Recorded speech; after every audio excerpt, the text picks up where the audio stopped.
bahagi ng kanyang SONA, nakikita nyo ba na seryoso ang Pangulo? Ang puna ni Senator Marcoleta parang hindi mabigkas, hindi mabanggit-banggit yung pangalan ng kanyang pinsan. Pinsan lang, tapos hindi mo alam kung seseryosohin ba na sasampahan ng kaso at ikukulong ba talaga? Kasi pwede naman magsampa ng kaso na hindi naman mabigat. Ano ba masasabi nyo po dito, Prof? Well, Admar, kung after 1 year, nasa investigation level pa lang, ako'y nagdududa rin, no? Nabanggat mo si Senator Marcoleta, immediate yun, no? Prinesenta niya ang sarili niya, sabay, may warrant of arrest na at nakulong na, no? Si Senator Marcoleta, ukol sa campaign donation, si Speaker Martin Romualdez, tungkol sa ilang budget from 23 to 25 at ang total nun almost 1 trillion. So hindi mo maintindihan kung bakit mabilis sa iba na kritik at dahan-dahan sa kapamilya. So yung paggamit ng kanyang presidente ako hindi sa pamilya, again, it's a license in terms of coining something that the public may want to latch on, no? At hawakan yon na ibang klaseng pangulo siya, pero ngayon na lamang yan at hindi noong simula ng 2025 nung nasabi niyang mahiya naman kayo. Pangalawa, akala ko sasabihin niya na file na ng kaso, pero hindi ganon. Kung titingnan mo rin, inuna niya yon to get away from it. Ito na yon, let's move forward. Para yung pagkaka-structure ng speech niya, he talked about the elephant in the room, which is brought about by his campaign na mahiya naman kayo, so that he can say, let's move forward. So nakita naman natin, sunod-sunod yung kanyang pagsasabi o pagbibigay ng resibo sa mga nagawa. At kapansin-pansin, parang hindi yata niya nabanggit na pinsan. Kaya nga ito yung kinwestiyon ni Senator Marcoleta na ang daming dating speaker, no? Hindi niya mabigkas. Tapos ito pa, Prof, no, basahin ko lang, no, yung kanyang nabanggit kahapon. At dumating na tayo sa punto na ayon sa ombudsman ay malapit na ang paghahain ng patong-patong na kaso laban sa dating speaker. Masakit man sa akin ito, ngunit kailangan natin gawin ang tama. Now, ngayon, ang tugon naman dito ni dating Speaker Ferdinand Martin Romualdez, gumamit din siya ng salitang masakit. Sabi niya rito, quote and quote, masakit man ito sa aming pamilya, iginagalang ko ang pagiging pahayag ng Pangulo. Now, ngayon, kung ito'y nabasa ng ating mga kababayan, talagang nagkakaroon sila ng pagdududa na baka scripted lang ito. Kasi alam naman natin, ang SONA, pag ikay nabanggit dyan, negative o positive, malaking epekto yan sa imahe mo, either negative or positive din. Pero ganito, kumbaga mabanggit ka nito na sasampan ka ng kaso, di ba? Parang naaayon ba ang tugon sa mga pahayag, Prof? Admar, ang dating sa akin, nagsisignal na siya eh.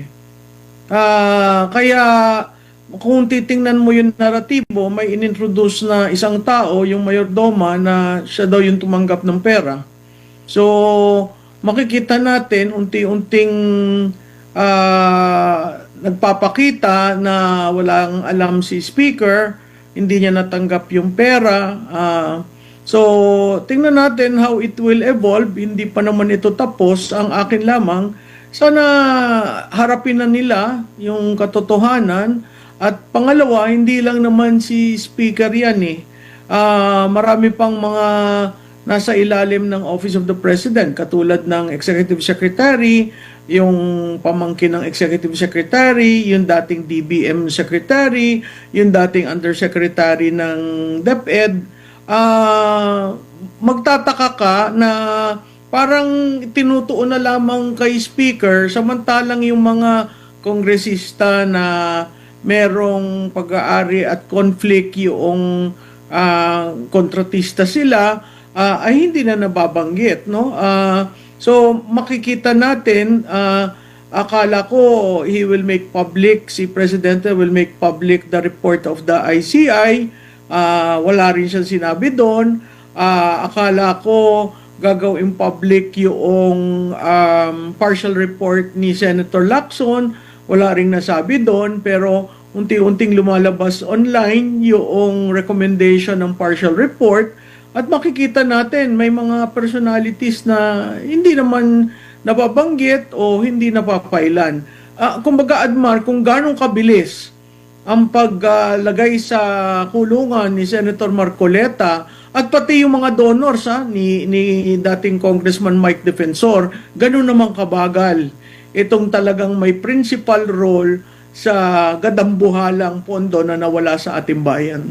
Meron po ba yung nagtataka, Prof, na nawala na yung mga katagang dahil kay Speaker? Bakit wala kayang nagdepensa dahil kay Speaker? Hindi kasi maintindihan siguro ng mga mambabatas, at nakita mo walang pumalakpak nung sinabi yan. Tahimik na tahimik ang audience, no? Sa tingin ko, hindi nila alam kung gaano kaseryoso. Mas mabuti pa siguro tumahimik na lamang sila para hindi sila masama. Makikita mo hindi pantay ang batas dito sa usapin na ito. Sinasabi rin na sa 18 Marines na sinasabing dating aide ni Zaldico, ginamit yung kanilang testimonya laban dito sa kay Speaker. No? Ngayon, umusad naman yung kaso laban dito sa 18 mga kumbaga 18 mga Marines, dating Marines na ito, dating mga sundalo po. Prof, parang hindi yata nagtutugma kung kakatigan, gagamitin, tapos masasampahan ng kaso. Same lang din naman. Binanggit lang nila kung sino sa tingin nila ang nakinabang doon sa maletang kanilang i-deliver. Well, Admar, by itself, humihina yung kaso kay Speaker. Kung ang gagawin mong batayan ay testimonya ng Brave 18, tapos on the other hand, itong araw na ito, na sabi na papailan ng cyber libel, pag yun napailan ng cyber libel, hihina yung kaso. Dahil kung yun lamang ang basihan ng pagtanggap ng pera. So makikita mo,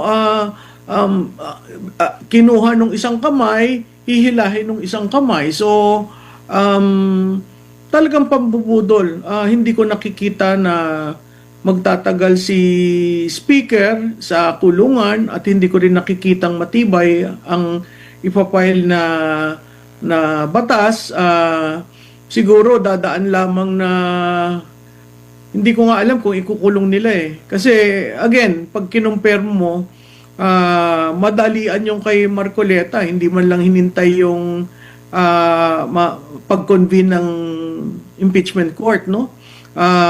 Yung hindi naman plunder yung kanyang issue pero ginawang plunder, ganun rin yung mga donors, no? Yung donors medyo that will set the stage for the 2028 election. Kung donor ka, mag-iingat ka kasi ganito nga nangyari ngayon lang sa ating kasaysayan na nangyari na ang donor nakasuhan at ang kaso plunder. At eto pa, yung ipinagmalaki ng presidente na merong nabulgar na nakawan na maabot na yata sa trilyong piso, yun pa yung wala pang nakulong at hindi mabilis. Doon naman sa private, yung donor na hindi naman pera ng taong bayan, mas nauna pang nakulong, Prof. Tama yan, no? At binanggit niya sa kanyang SONA na medyo contradictory rin, no? Then sa paglaban sa accountability, sinabi niya 250 billion ang nabawi na. Pero ang nabalik sa Treasury, 800 million. So 4% lang yun. Ano nangyari dun sa iba? Kasi ang sabi niya dyan, ang claim niya sa SONA niya, sinisigurado ko sa inyo na ang maibabalik na pera, ang mababawing pera ay gagamitin ng gobyerno. Kung yun pa lamang, 250 billion pa lang ang nababawi at 800 million lamang ang nabalik sa Treasury, anong ibig sabihin nun? Na napaka-bagal hindi mo maintindihan itong anti-corruption campaign niya. Opo, correct ko lang, Prof, no? Kasi dito sa script sabi niya rito, halos 25 bilyong piso ang halaga ng nabawi, frozen, at napreserbang mga pera at ari-arian ng mga akusado. Ang mahigit 800 milyong piso dito ay agad nating naibalik sa treasury. So, hindi sa 250, parang 25 billion, pero doon sa 25 billion, 800 lang yung agad. Bakit hindi agad yung iba, Prof? Oo. Yun nga ang tanong eh. So, kung may nabawi ka, isa pa rin babantayan ng taong bayan, yung nabawi ba na i-deposito na sa treasury? O nandyan lang pakalat-kalat at may ibang nang nagkaka-interest? Opo. Dito naman po sa survey po ninyo sa Publicus Asia ng mga primary concern talaga no, ng ating mga kababayan, tumutugma ba doon sa pagtugon na nabanggit sa SONA ng Pangulo? Oh, alam mo Admar, yung personal na issue ng respondent, corruption 30%. Ang ekonomiya more or less around 15 to 18%. Yun yung individual. Pero pag naging household, lumalabas rin ang corruption mahalaga at saka ang recovery ng Philippine economy. Makikita natin doon walang klaradong economic plan kasi nagpo-function pa rin tayo sa COVID level eh. Ilang taon na nakaraan ang COVID pero hindi tayo nakakaangat. Biglang dumating ang gera sa Iran, medyo lumakda tayo, nagkaroon ng isang plano, pero hindi naman immediate na nagawa yung mga dapat magawa. Ngayon, sinasabi, aalsin yung sa Meralco na Systems loss. Systems loss. Tapos sinasabi yung Amyenda ng IPIRA. income tax, yung EPIRA, etc. Nagkaroon sila ng anong tinatawag doon? Yung uphill, Uplift. uplift. Meron siya lang uplift. Pero kung titingnan mo yung unang element ng uplift, it took them 4 months to 5 months. Yan yung VAT sa LPG. No? Walang ginawa sa excise tax para mumura ang presyo ng gasolina. Hindi nagkaroon ng price freeze para sa mga basic commodities, no? So, makikita mo, it's one thing to claim na ito ang mga resibo sa nagawa ko, and it's another thing to really ask Juan de la Cruz, naramdaman nyo ba? No, so kung babalasahin mo, titingnan mo yung mahaba. I think this is the longest SONA he has made. Maraming datos, kaya nga ang sabi ko, kailangan ma-fact check para natin maintindihan, lalo-lalo na sa aspeto ng edukasyon, no? May mga claims sa edukasyon na pag tinanong mo sa mga guro, sinasabi nila wala naman sila natatanggap. Meron rin diyang claim tungkol dun sa ating disaster preparedness na may hub and spoke at marami ng lugar na pwedeng pangsagip sa mga tao pag nagbabaha. Pero yun, kailangan natin tingnan. Kasi ang tanong ko, bakit ngayon nyo lang yan sinasabi?